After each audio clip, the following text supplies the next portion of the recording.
మార్చి 28 తారీఖులు జరిగేటువంటి సార్వత్రిక సమ్మెను బలపరచడం కోసం నేను ఇక్కడ సమావేశమైన కార్మికులు, ఉద్యోగులు, రైతులు చేస్తున్నటువంటి ఈ సార్వత్రిక సమ్మె అత్యంత ఆవశ్యకమైనది. ఈ కేంద్ర ప్రభుత్వం అనుసరిస్తున్నటువంటి కార్మిక వ్యతిరేక, రైతు వ్యతిరేక, ఉద్యోగ వ్యతిరేక, ప్రజా వ్యతిరేక, కార్పొరేట్ అనుకూల విధానాలకు వ్యతిరేకంగా ఈ సమ్మె జరుగుతూ ఉంది. సహజంగా ఉద్యోగులు, కార్మికులు తమ జీతభత్యాల కోసం సమ్మెలు చేస్తారు. కానీ ఈ సమ్మె జీతభత్యాల కోసం మాత్రమే కాదు, ఇది దేశ సంపదని కాపాడటానికి, కార్పొరేట్ శక్తులకి అడ్డంగా దేశాన్ని దోసిపెడుతున్నటువంటి మోడీ విధానాలకు వ్యతిరేకంగా ఈ సమ్మె జరుగుతూ ఉంది. దాదాపు 100% ప్రభుత్వ రంగ వాటాలను అమ్మడం కోసం ప్రభుత్వం నిర్ణయం తీసుకుని అమ్మడం మొదలుపెట్టింది. ఇప్పటికీ అన్ని దాదాపు భూగర్భం నుంచి అంతరిక్షం దాకా, స్పేస్ వరకు మొత్తాన్ని అమ్మే కార్యక్రమాన్ని బీజేపీ ప్రభుత్వం అనుసరిస్తూ ఉంది. మరొక వైపున ప్రజలపైన భారం వేస్తూ ఉన్నారు. అంతర్జాతీయ మార్కెట్లో క్రూడ్ ఆయిల్ ధర తగ్గినప్పటికీ ఇప్పుడు రష్యా తన అవసరం కోసం బాగా ధర తగ్గించి ట్రాన్స్పోర్ట్ ఛార్జీలతో సహా వాళ్లే భరించి చివరికి దాదాపు మార్గం లేకుండా రూపాయలు తీసుకోవడానికి కూడా ముందుకు వచ్చి తక్కువ రేటుకి మనకి ఆయిల్ సరఫరా చేస్తూ ఉంటే కూడా ఇక్కడ ఈ దేశంలో పెట్రోల్, డీజిల్ రేటు పెంచారు. ఇప్పుడు నిన్న కాక మొన్న 50 రూపాయలు గ్యాస్ ధర పెంచారు. ప్రజలపైన పెద్ద ఎత్తున భారం వేస్తున్నారు. ఇంకా అనేక రకాల పన్నులు పెంచుతూ ఉన్నారు. నిత్యావసర సరుకుల ధరలు కూడా ఆకాశాన్ని అంటుతూ ఉన్నాయి. ఒకవైపున దేశ సంపదని పెట్టుబడిదారులకి, బడా కార్పొరేట్ సంస్థలకు అమ్ముతూ ఉన్నారు. మరొక వైపున జనం పైన భారం వేస్తూ ఉన్నారు. మూడో వైపున ఈ సమస్య నుంచి జనాన్ని పక్కదారి పట్టించడం కోసం మత కళాలు సృష్టించడం, మతోన్మాదాన్ని పెంచి పోషించి ప్రజల మధ్య విభజన పట్టుకొచ్చినటువంటి మత రాజకీయాలకి ప్రభుత్వం ముందుకు వస్తుంది. అందుకనే ఈ చర్యలు వ్యతిరేకిస్తూ దేశ సార్వభౌమతను కాపాడుకోవడానికి, దేశ రాజ్యాంగ హక్కుల్ని కాపాడుకోవడానికి,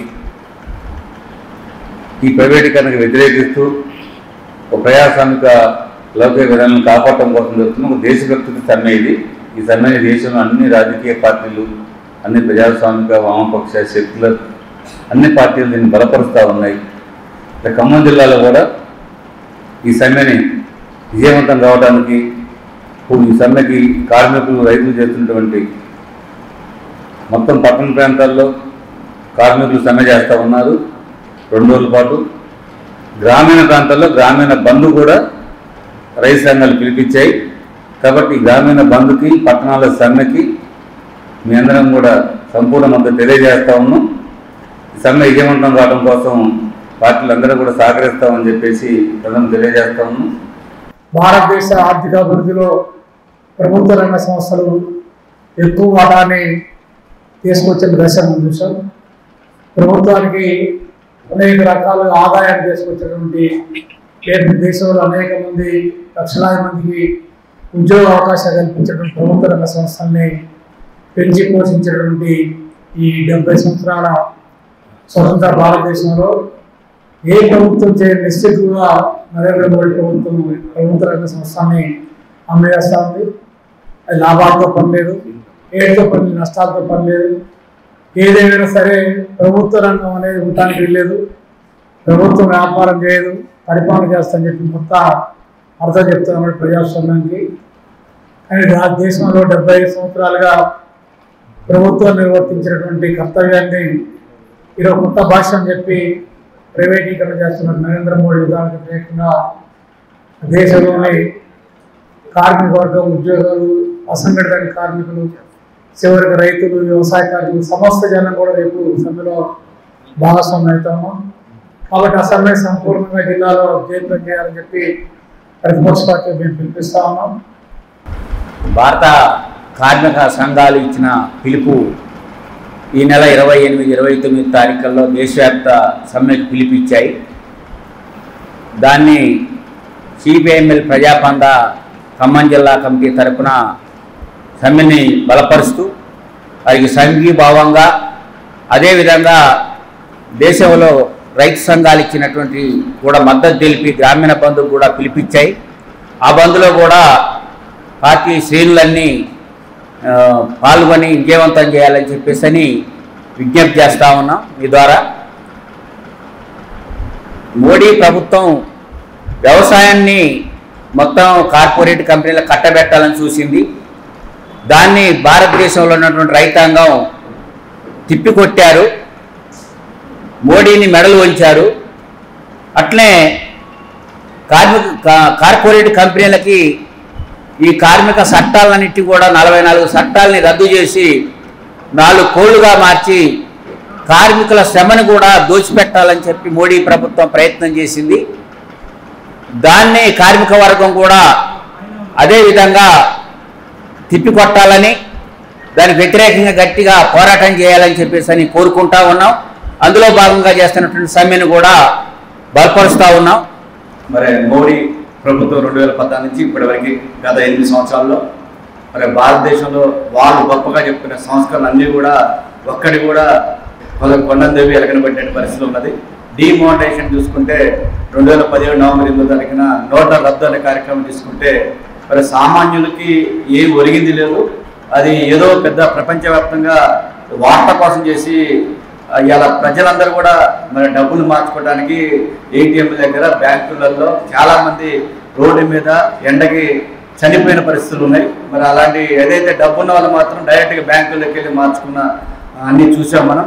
అదేవిధంగా జిఎస్టీ తీసుకొచ్చారు. జిఎస్టీ వల్ల మరి వ్యాపారులే కాదు ప్రజలకి సామాన్యుల మీద ఇవాళ 5% నుంచి 28% వరకు, అంటే ఇలా ప్రతి దాని మీద మనం వేసుకునే షర్ట్ దగ్గర నుంచి వాడే బ్రష్ దగ్గర నుంచి పేస్ట్ దగ్గర నుంచి 5%, 28%, అంటే జిఎస్టీ 1,35,000 కోట్లు ఈరోజు ఒక నెలకి కేంద్ర ప్రభుత్వం ముక్కుపిండి వసూలు చేస్తుంది ప్రజల దగ్గర. ఇప్పుడు 44 మరి ఏదైతే కార్మిక చట్టాన్ని రద్దు చేసి ఈరోజు కార్మికులు అంటే అసలు కార్మిక హక్కులు కోల్పోయే పరిస్థితి వచ్చింది. కాబట్టి ఈ నెల 28 తారీఖులో దేశవ్యాప్త సార్వత్రిక సమ్మెకి మా ముఖ్యమంత్రి కేసీఆర్ గారు కానీ అదేవిధంగా మా జిల్లా మంత్రి గారు పోవారెడ్డి కుమార్ గారు, మా జిల్లా అధ్యక్షులు తాతామది గారు అందరూ కూడా పూర్తిగా మద్దతు ఇచ్చి అందరూ కూడా అఖిలపక్షం అంతా కూడా ఈ సమ్మె 2 రోజులు జయప్రదం చేయడంలో మా వంతుగా మేము పాల్గొంటామని చెప్పి ఈ సందర్భం తెలియజేస్తుంది. సిపిఎంఎల్ న్యూ డెమోక్రసీ అన్ని మండల కేంద్రంలో జిల్లా సెంటర్లో కూడా పాల్గొంటుంది. ప్రధానంగా మోడీ ప్రజా వ్యతిరేక విధానాలు, రైతాంగ వ్యతిరేక విధానాలు ముందుకు తీసుకొస్తూ ఉంది. చాలా నష్టపెడుతున్నటువంటి పరిస్థితి ఉంది. అనేక రూపాల్లో ఇవాళ ప్రజల దగ్గర నుంచి పన్నుల రూపాల్లో డబ్బులు వసూలు చేస్తూ ఉంది.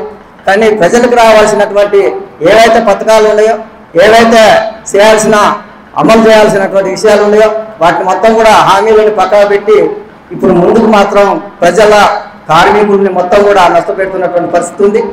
రైతుల మీద, ప్రజల మీద, సామాన్య ప్రజల మీద కూడా ఇవాళ భారం మోపుతా ఉంది. ఈ చట్టాలు మొత్తం కూడా రద్దు చేయడానికి అది అనేక సంవత్సరాలు కార్మిక సంఘాలు కొట్లాడి అనేక చట్టాలు తీసుకొస్తే వాటిని వాళ్ళగా రద్దు చేయడానికి గవర్నమెంట్ ముందుకు వస్తుందంటే ప్రతిపక్షాలు అనేక రూపాల్లో ఉద్యమాలు కొనసాగించినప్పుడు కూడా అఖిల పక్షాల ఆధ్వర్యంలో కూడా పెద్ద ఎత్తున ఆందోళన చేసినప్పుడు కూడా కేంద్ర ప్రభుత్వం మొండిగా ప్రజా వ్యతిరేక విధానాన్ని తీసుకొస్తా ఉంది. దానికి వ్యతిరేకంగా మనం పెద్ద ఎత్తున ఆందోళన చేయాల్సిన అవసరం సందర్భం ఉన్నది, ఉద్యమించాల్సిన అవసరం ఉన్నది. 28, 29 తారీఖులలో జరిగే సమ్మెలో, సార్వత్రిక సమ్మెలో మా వంతుగా మేము కృషి చేస్తామని.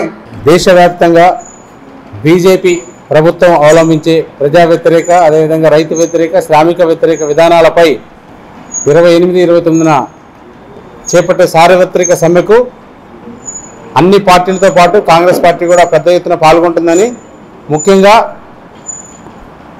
నల్ల చట్టాలు తీసుకొచ్చి ఎంతో రైతులకు ఎంత ప్రమాదకరంగా ఉన్న పరిస్థితిలో ఈ రైతులంతా సమిష్టిగా పోరాడి మొక్కవని ధైర్యంతో పోరాడి ఈ రోజున బీజేపీ ప్రభుత్వాన్ని దిగివచ్చి చట్టాలు రద్దు చేయడం జరిగింది.